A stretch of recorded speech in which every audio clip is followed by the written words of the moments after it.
acaso el tiempo sea la vida, miro, busco y advierto que este país de asombros es una vasta selva, donde cualquier lugar está en los labios, y no besar es confundir su historia. Bien, pues efectivamente, aquí ya vemos, José Antonio, cómo yo creo que has abandonado aquella primera etapa tuya. Es muy interesante, recomiendo a la audiencia, que no solo lean tus libros, sino el análisis que hizo en él Luciano Feria, en el que establece tus etapas, las tesis y antítesis, ¿verdad? Y síntesis, finalmente. Pues aquí se percibe ese abandono tuyo de aquella primera etapa en la que tratabas de descubrir la poesía a partir, o quizás creando, metáforas que yo llamo imposibles, antítesis disparatadas pero coherentes, y una tensión en la sintaxis tan tremenda que yo siempre he dicho, una sintaxis capaz de romperle un brazo o una pierna a la lengua, a la propia lengua. Ahora, en cambio, y digo ahora como libro, pero también como en este momento, creo que constituye un hito que a mí me parece que es muy importante en la búsqueda de, una vez despojado de, vamos a llamarle abrojos, que es una palabra muy tuya, pues de la palabra desnuda, yo diría quizás la palabra esencial. Y ahí creo yo que es donde está el primer núcleo temático de este libro ahora. Es decir, la búsqueda de la palabra exacta, la palabra precisa que explique la vida. Y además una búsqueda que a mí me parece que la realizas, y en eso estoy de acuerdo con Benito Estrella cuando habló de la obstinación. Tú mismo, incluso en El peso de un poema, dices, el peso de un poema tiene el tamaño exacto de una obstinación. Pues efectivamente, con obstinación me parece que llevas a cabo ese proceso indagatorio de la palabra exacta que explique la vida. La vida es decir, esa vasta selva, ese país de asombro, son palabras que estoy tomando de ti. Nadie me busque en otros sitios. Es un proceso como un río fluido de metapoesía, digamos, que surca todo el poemario. Es decir, un continuo, un fluir de reflexión sobre el poema mismo, sobre qué es la poesía, para qué sirve la poesía. Y yo creo que para orientarnos en esto que yo estoy diciendo a los que te estamos leyendo y escuchando, yo creo que estaría bien que nos leyera o El diario de las cosas, o Hablo desde mis ojos, o los dos poemas, que sería estupendo. ¿Te parece? Sí. Diario de las cosas. No habrá otra forma de ver desde esta habitación donde miro, ni palabras con más resignación que las que beso antes de condenarlas. No queda grieta más mordida por el insomnio, ni rincón donde el alba no haya intentado parar las horas del reloj. Hoy fijo mi atención en los sitios donde intenté juntar un río de labios, pero no en la certeza que sabe que el corazón cuando se llena de agua carece de nostalgia. Sabe reír, pero se olvida de nombrar la risa. Pero se olvida de nombrar la risa. ¿Lees el otro también? Sí. Sí. Hablo desde mis ojos. Hablo desde mis ojos, aunque alguna vez pierdan su sitio rendidos a la condición de un verso. Frente a lo que miro está mi voz, que sabe cuándo debe dejarme solo. Nunca supe decir que existe una desolación sin nombre, esa vasta certidumbre que llena de asombros lo que tienes. La prudencia de un grito hirviendo en la avidez de los oídos. Pero creo que aún cabe buscar más. Que lo loable de los muertos es que quieran seguir vivos sin estimar ningún advertimiento. Hoy no busco esa complicidad. Solo quiero abrirme a las palabras que van de un lado a otro como una frontera por mis labios. Muchas gracias. Es impresionante tu voz, José Antonio. Cuando lees, avanzamos y digo que en ese proceso indagatorio yo encuentro que para ti la poesía es como una forma de conocimiento del ser y de la vida. Es, al fin y al cabo, la misma cosa. Frente a lo que miro está mi voz, dices tú. Una voz, además, que rendidos a la condición de un verso, busca entre las palabras que van de un lado a otro. Frente a lo que miro está mi voz, verso tuyo. Rendidos a la condición de un verso, verso tuyo. Las palabras que van de un lado a otro, verso tuyo también. Y es que desde ahí, desde donde yo acabas de decirlo hace un momento, el ser humano creo que sabe reír, dices tú también, pero se olvida de nombrar la risa. Nombrar la risa en el sentido más hermoso de la palabra es como nombrar la vida. Y entiendo que eso es para ti el oficio del poeta. Es decir, ¿cómo se enfrenta el poeta a ese nombrar la vida? Y esa búsqueda, ese intentar saber cómo el poeta ha de enfrentarse a ese nombrar la vida, creo yo que hay otros de esos afluentes del río de la metapoesía que avanza a lo largo de tu libro. Una especie de narración que nos haces de lo que es el proceso creador.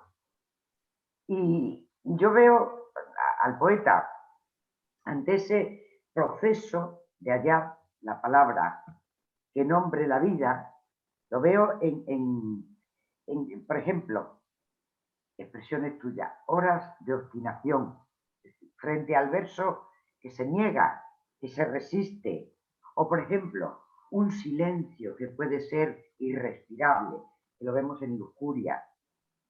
Y para decir además, palabra tuya también, lo que no cabe en las palabras, que está en Poema de las Deudas. Y lo veo además codo a codo con lo escrito. Es decir, en un acto yo diría de construcción artesanal del verso, en el que, fíjate, porque lo veo, hay un verso preciso para corroborar la idea que yo digo de construcción artesanal. Dices tú, esa coma que no merece el olvido, esa exactitud, esa precisión, lo dices en pensar en ese día. Pero además también creo que el acto del poeta es además un acto de honestidad, además un acto de artesanía de la palabra y del lenguaje y su valor y su semántica. También hoy hay un acto de honestidad y de enjundia, porque vuelvo a tomar tus palabras. Escribir es una deslealtad al mundo si no enmarca lo escrito una revelación. Si no adviertes que en un verso te dice lo que ignoras, que un verso te dice lo que ignoras.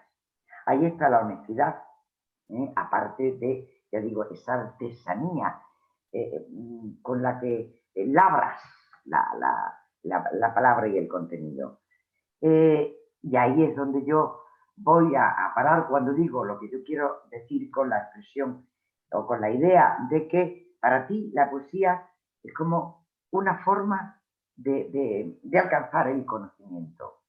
Y yo creo que hay uno de tus poemas, de tus composiciones, que me parece que corrobora todo lo que te estoy diciendo y que me gustaría que leyeras, que es Distancia. ¿Puedes, por favor? Claro, claro. Pero vamos, estoy de acuerdo con todo ese proceso que has abarcado en torno a lo que yo necesito para el poema. A esa palabra buscada, enormemente buscada, yo le doy reposo a la palabra, al poema, cuando lo hago le doy reposo. Y el reposo tiene que ser, si le doy 2 semanas, a las 2 semanas el poema no puede cambiar nada, ni siquiera un signo de puntuación, porque el poema puede cambiar, un verso puede cambiar por un signo de puntuación. No tiene que cambiar en absoluto. Y entonces lo doy por válido. De ahí la pesadez que yo le imprimo a la poesía o a mi poesía. Pero de ahí la artesanía y de ahí la honestidad también. Esa Bueno, artesanía del verbo, ¿no? yo lo llamo pesadez porque el otro término ya me resulta... Bueno, Pero hemos hablado de distancia, ¿no? ¿lo consideras ajustado o no? Lo de artesanía. Sí, bueno, claro que sí, claro que sí. El proceso que yo ejecuto Labrado, en torno al poema es una artesanía absoluta.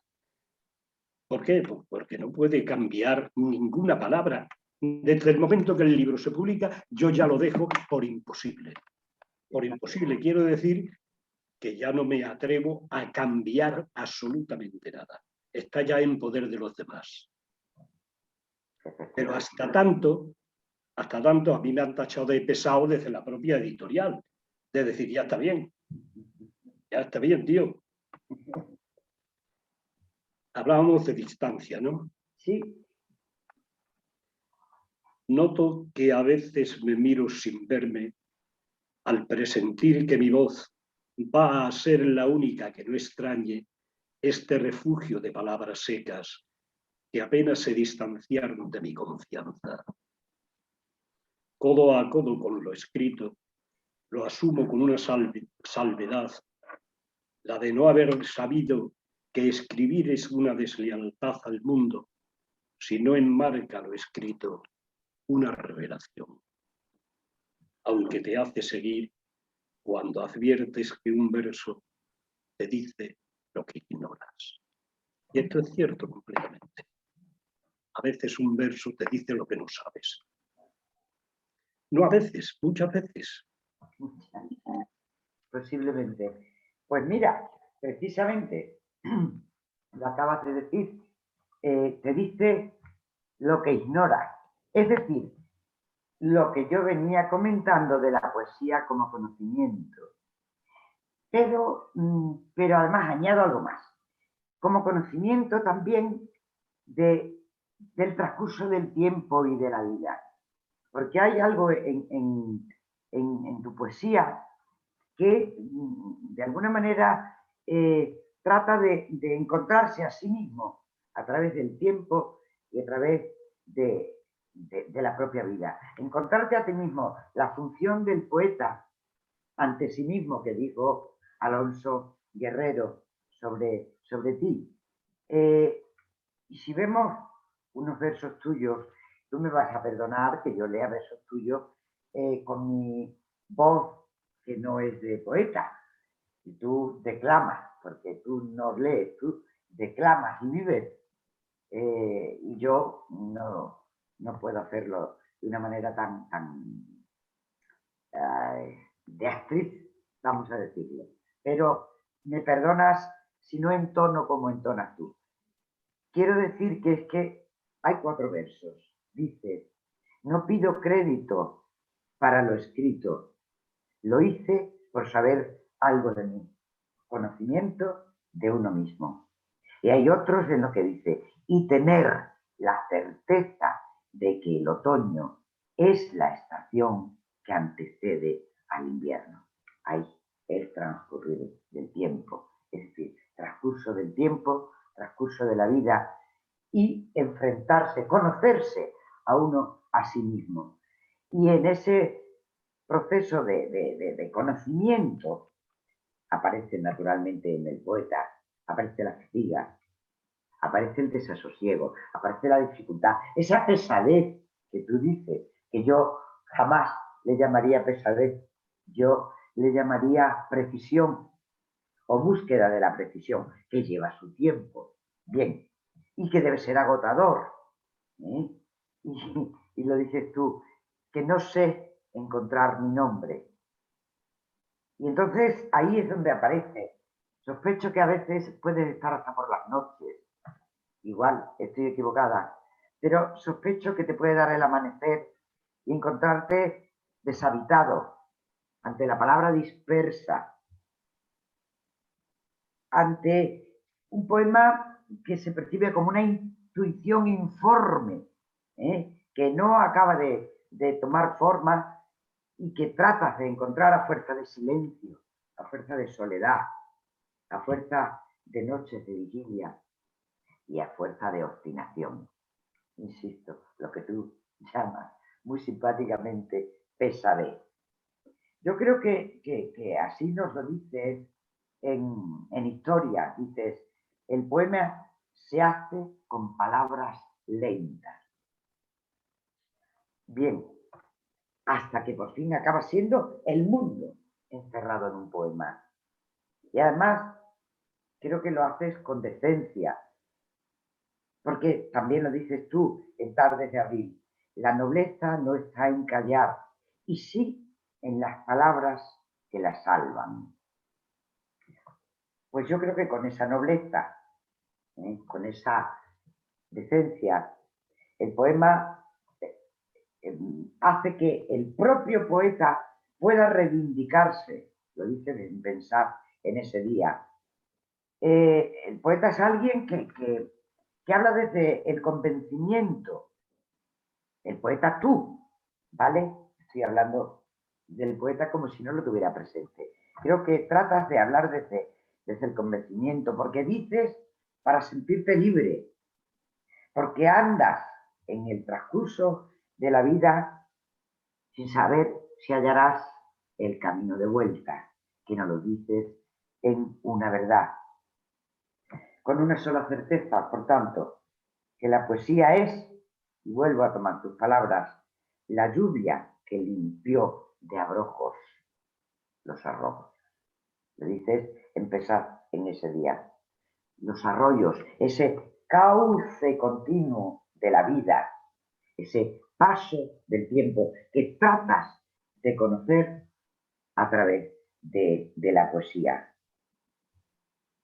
Antes de llegar al tratamiento del tiempo desde la lucha por derrotar al tiempo, me gustaría que nos leyeras Siempre es ahora, o si quieres pensar en ese día, el que tú quieras.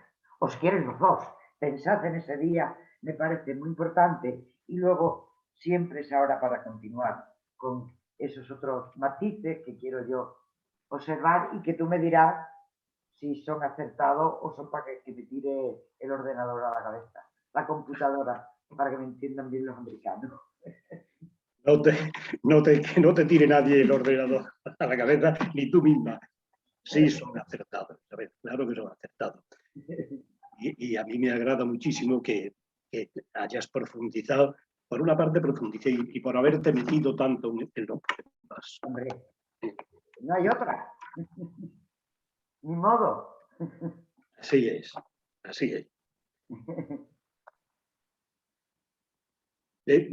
Habréis observado que no doy el título del poema porque lo normal es que pertenezca al primer verso, como ocurre en este caso y en los anteriores, en casi todos.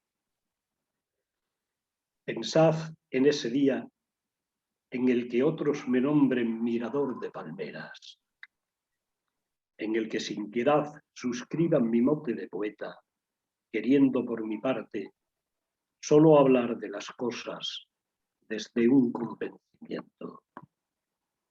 Pensad únicamente en mi manera de ser libre y en ese afán de consentir la lluvia, la que limpió de abrojos los arroyos, al saber que en sus cauces quedó una coma que no merece olvido. Pensad en la costumbre de mis palabras, en mi presente más lejano, en lo que abrigan los versos, incluso reconociendo que no hay juego mayor que el de la vida. Todo ese mundo que deja al lado de mi nombre alguna vecindad. Siempre María. Está sonando algo raro por aquí. Siempre es ahora.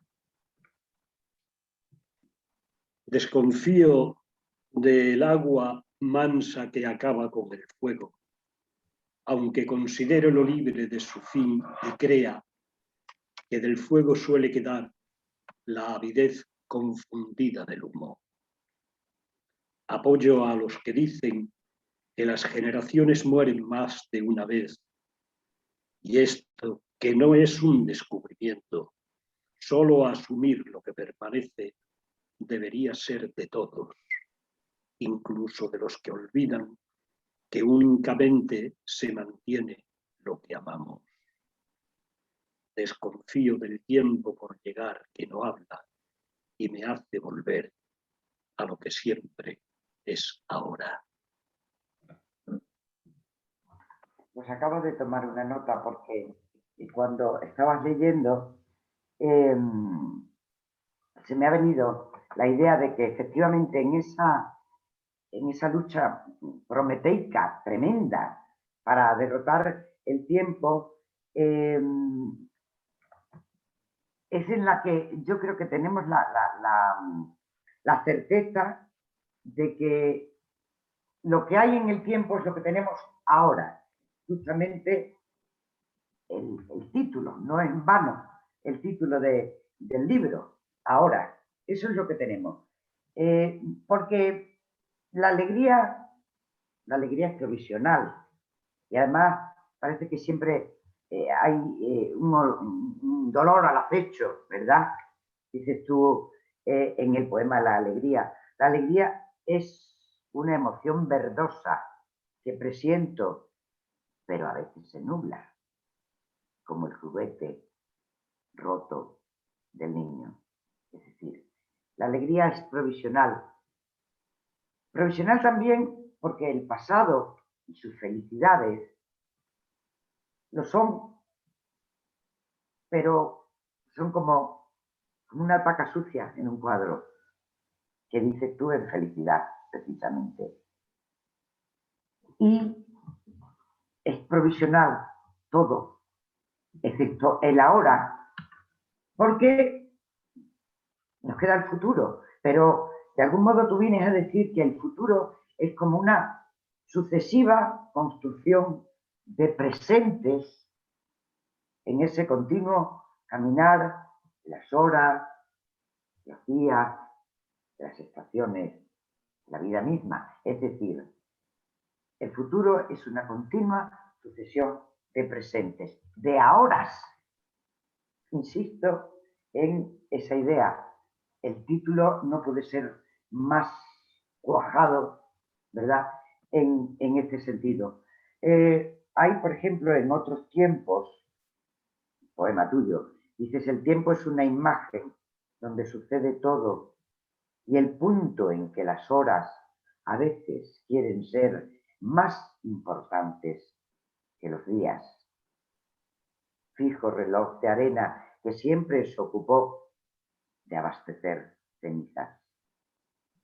Y entonces, si el pasado se ha ido, Y el futuro es una continua sucesión de presentes.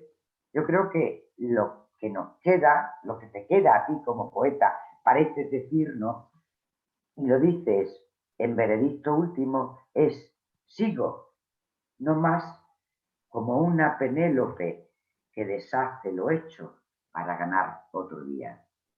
Es decir, el día a día, esa sucesión de presentes que serán un futuro. Y en esa idea de presentes como construcciones de la vida, ¿vale?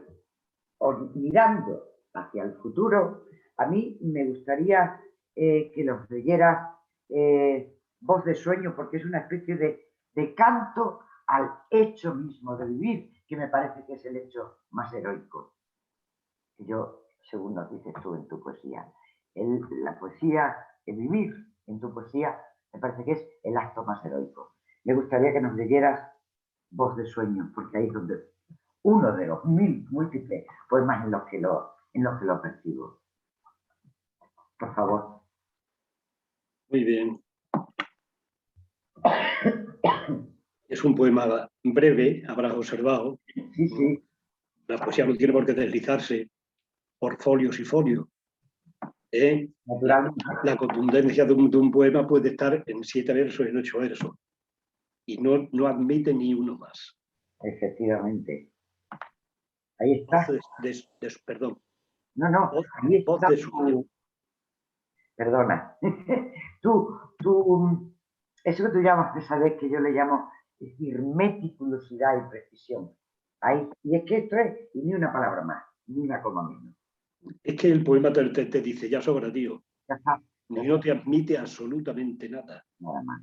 Esto que parece una ridiculez no es tal. Es así. Sí, sí. Es así. No se puede añadir nada. No se puede. Tú podrás escribir un poema y hacer unas reiteraciones constantes en torno a la idea. Pero es que no es eso.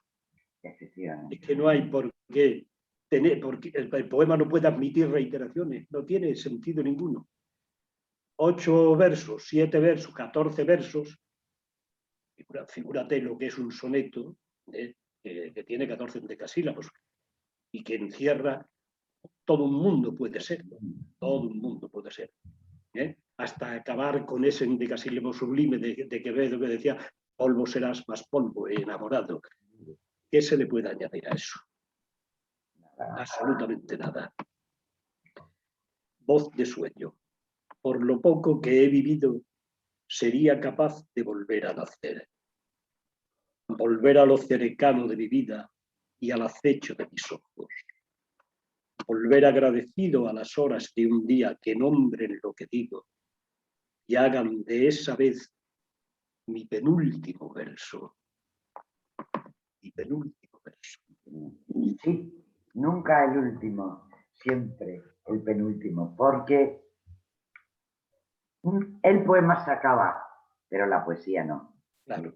Ni tú tampoco. Por tanto, hay que continuar en ese camino de la vida a través de la poesía, o de vivir a través de la poesía, o hacer de la vida una poesía.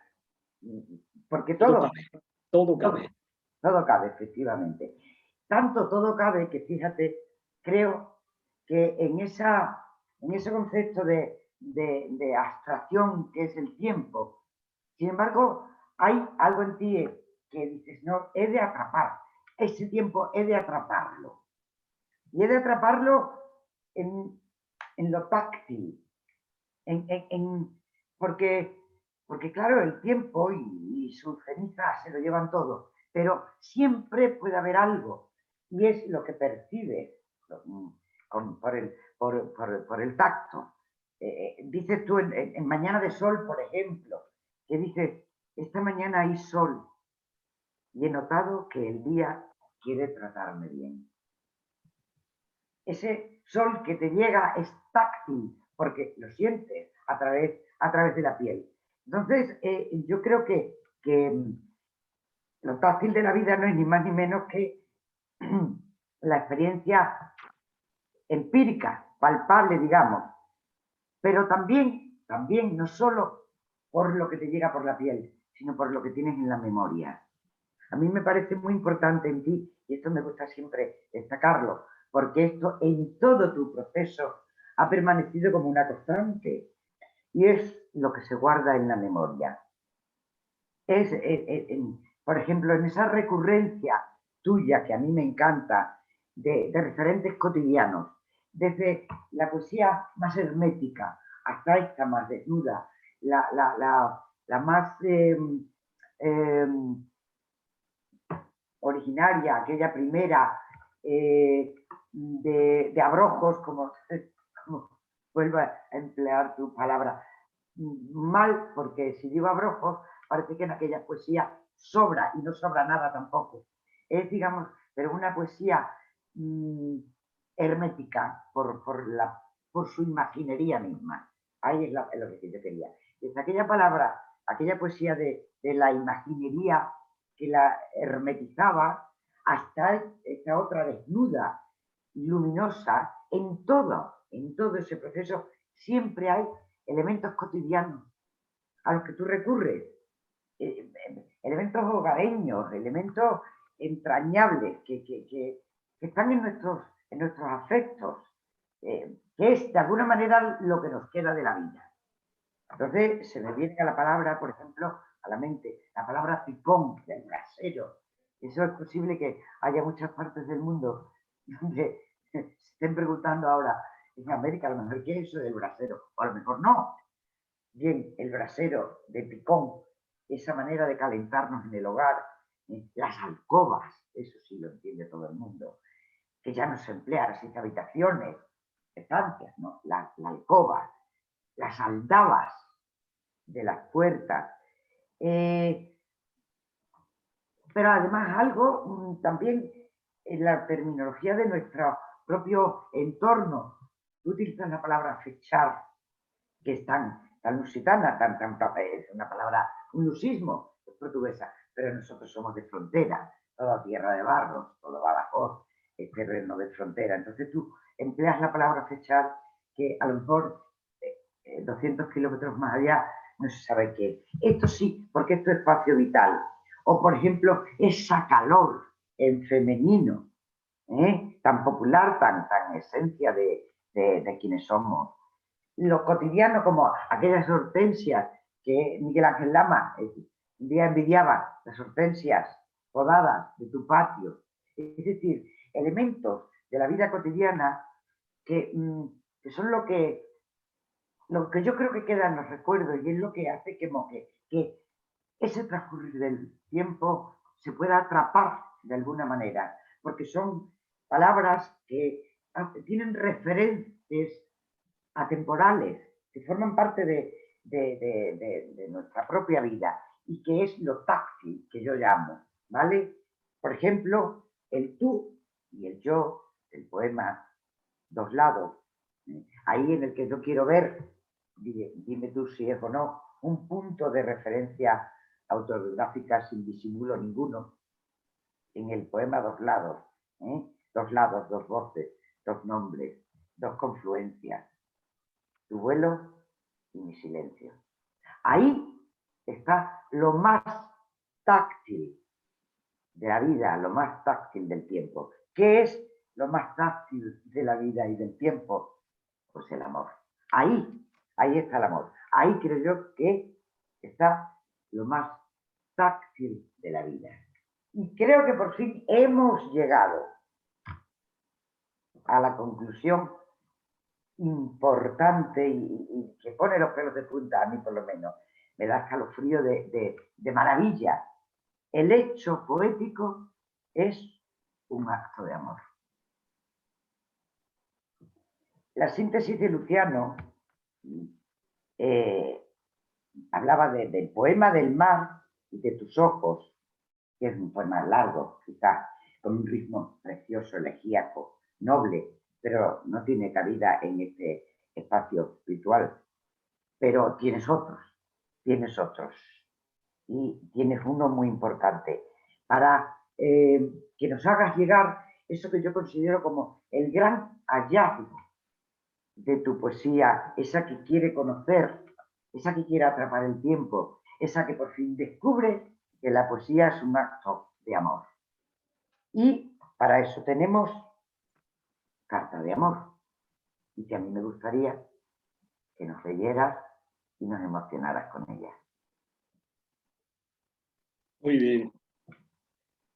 Evidentemente, el poema del mar y de tus ojos es un poema que en mí es cosa curiosa, es ¿Sí? por lo extenso, por lo extenso. Sí, sí, sí. Pero es que no podía tener menos verso. Fíjate, lo que hablamos. No podía tener menos verso. El poema se iba deslizando contando cosas.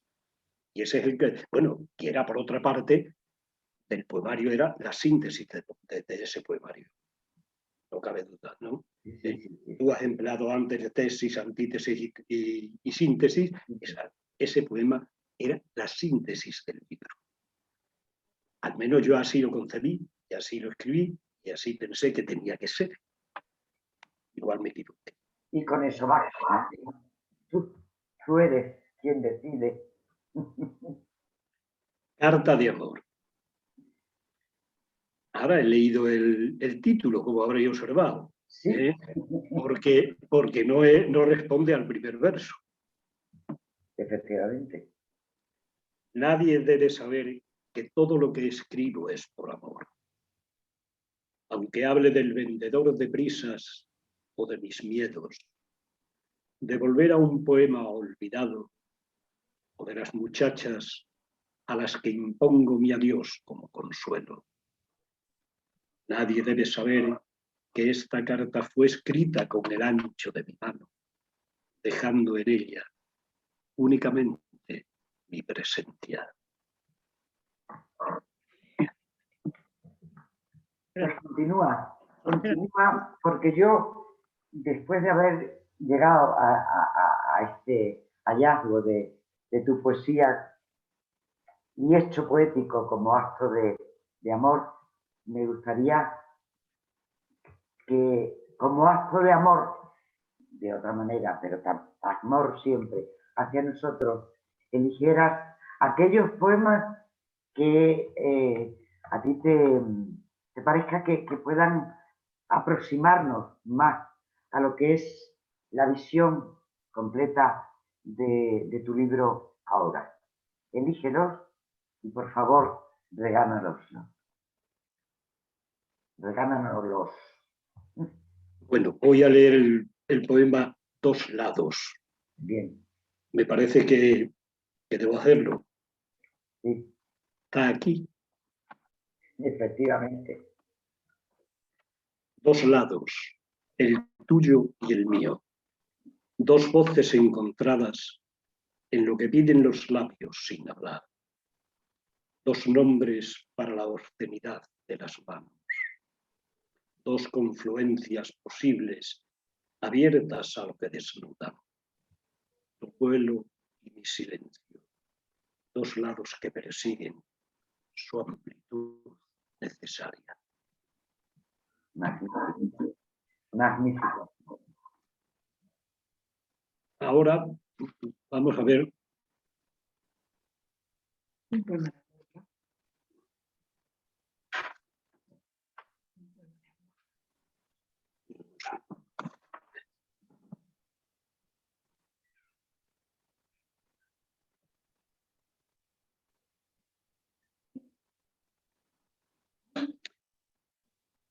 voy a leer un poema que titulo Otros tiempos. El concepto de tiempo está muy arraigado en mí. Hablo mucho de los tiempos. Pero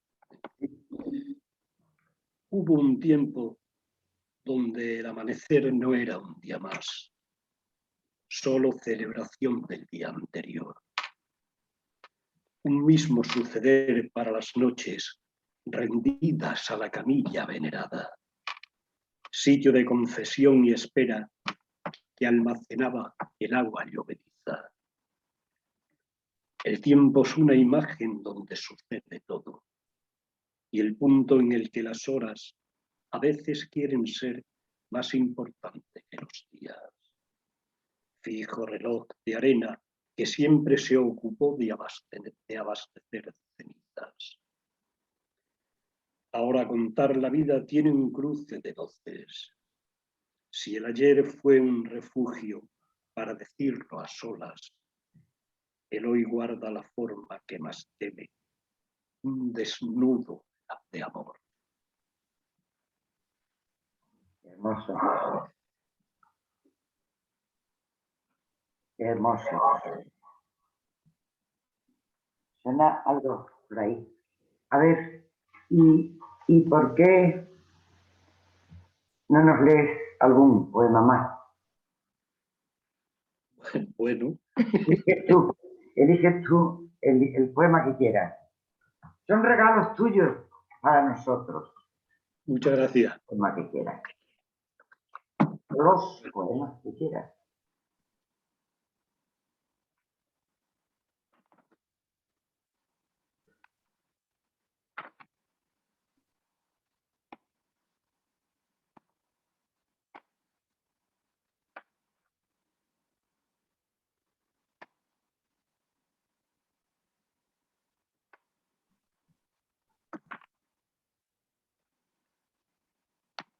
Un poema que se llama Historia.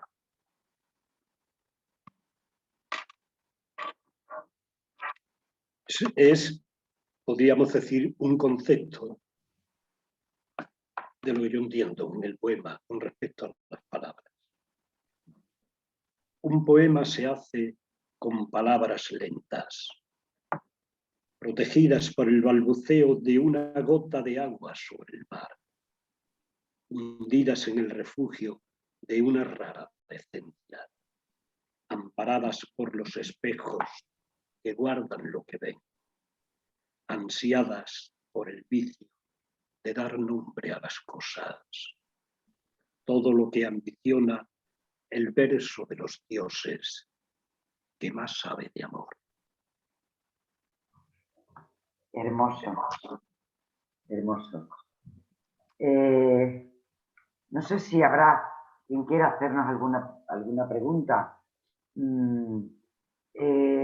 Yo te pido, si quieres, que sale aquí lo de la Feria Iberoamericana, no tengo exactitud de idea si hay alguien preguntando o no. Si no, pues cierras con un poema y despedimos. Sí, podemos cerrar si os parece. Podemos cerrar con un poema que titulo Un hombre solo. Bien. Un hombre solo se ata los cordones de sus zapatos y se dispone a salir. Algo normal que aventura cualquier corazón. Pero el hombre sabe que fuera de su casa solo está protegido por la mañana, solo por la costumbre. Y esto le hace pensar en otros tiempos donde el juego de vivir marcaba una hora mágica que rompía las lindes del juego y de los labios. Y no hubo respuesta.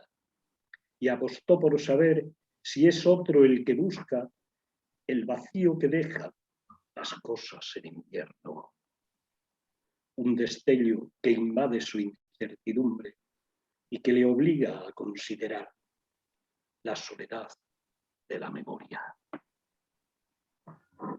Pues muchísimas gracias. Gracias, José Antonio. Muchas Gracias. gracias. Gracias a ti, Isabel. Gracias a ti por estar siempre dispuesta. Bueno, yo... y por haber hecho ese estudio, porque esto es un estudio lo que tú haces de los poemas, a los que clasificas según tu conocimiento y según tu verdad, que es otra forma de hacer poesía.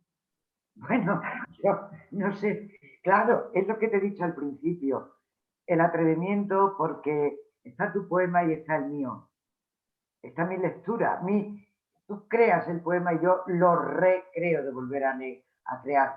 Y desde ahí es desde donde yo, no sé si era un estudio, son impresiones. Las impresiones que a mí me produce tu poesía y que son siempre un placer para mí leerlas y hablar de ellas. Muchas gracias, Isabel. Muchas gracias a ti, José Antonio. Yo quiero dar las gracias también a la organización y bueno, quiero decir al resto de personas que forman parte y que estén viendo este encuentro tuyo y mío en España y en América, que esperamos que hayan disfrutado con esta conversación nuestra con y acerca de la poesía y con el poeta, naturalmente. Lo mismo, mi agradecimiento a Juanjo, que ha hecho de esta posibilidad, digo, digamos, una pequeña importancia acerca de lo que venimos haciendo aquí en Extremadura para todo el mundo, para la parte de Hispanoamérica que nos escucha y para todo el que haya querido estar con nosotros. Efectivamente. Pues sí, Juanjo, muchas gracias.